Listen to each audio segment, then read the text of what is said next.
തമിഴ്നാട് ഗൂഡല്ലൂർ പാടന്തറയിൽ ഓട്ടോറിക്ഷയ്ക്ക് നേരെ കാട്ടാനയുടെ ആക്രമണം. ഇന്ന് രാവിലെ ഉണ്ടായ ആക്രമണത്തിൽ ഓട്ടോ ഡ്രൈവർക്ക് പരിക്കേറ്റു. കാട്ടാനയെ നാട്ടുകാർ സമീപത്തെ തേയിലത്തോട്ടത്തിലേക്ക് തുരത്തി. വിവരങ്ങളുമായി ലിനറ്റ് വർഗീസ് ചേരുന്നു. ലിനറ്റ്, എന്തൊക്കെയാണ് അവിടെ നിന്ന് പുറത്തുവരുന്ന വിവരങ്ങൾ? നാട്ടുകാർ ഭീതിയിലാണോ ഉള്ളത്? എന്താണ് വിവരങ്ങൾ?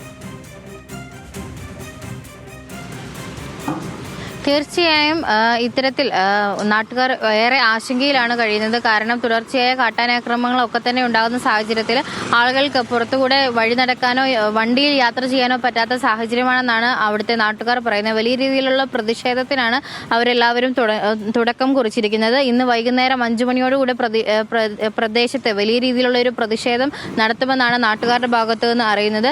ഇന്ന് രാവിലെ 6:30 ഗൂഡല്ലൂർ പാടത്തറയിൽ ഇത്തരത്തിൽ ഓട്ടോറിക്ഷയ്ക്ക് നേരെ കാട്ടാന ആക്രമണം ഉണ്ടാകുന്നത്. കാട്ടാന ആക്രമണത്തിൽ ഈ ഓട്ടോ ഓടിച്ചുകൊണ്ടിരുന്ന ഡ്രൈവർക്ക് പരിക്കേറ്റിട്ടുണ്ട്. ഡ്രൈവറെ ഉടൻ തന്നെ അടുത്തുള്ള ആശുപത്രിയിലേക്ക് മാറ്റിയിട്ടുണ്ട്. പരിക്കത്ര ഗുരുതരമല്ല എന്നാണ് അറിയാൻ സാധിച്ചിരിക്കുന്നത്.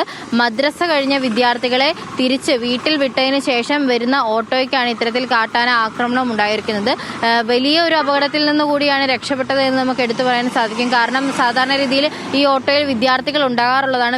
വിദ്യാർത്ഥികളെ വീട്ടിലാക്കി തിരിച്ചു വരുന്ന വഴിയാണ് ഇത്തരത്തിൽ കാട്ടാനാക്രമണം ഉണ്ടായിരിക്കുന്നത്. എന്നിരുന്നാലും ഓട്ടോ ഡ്രൈവർക്ക് ഗുരുതര പരിക്കല്ല എന്നത് ഏറെ ആശ്വാസകരമാണ്.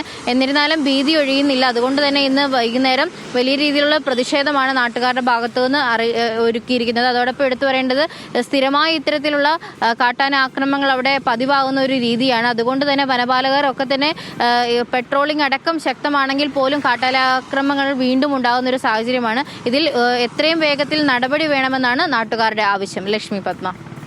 ലിനറ്റ് വർഗീസ് ആണ് വിവരങ്ങളുമായി ചേർന്നത് ഇപ്പോൾ വയനാട്ടിൽ നിന്ന്.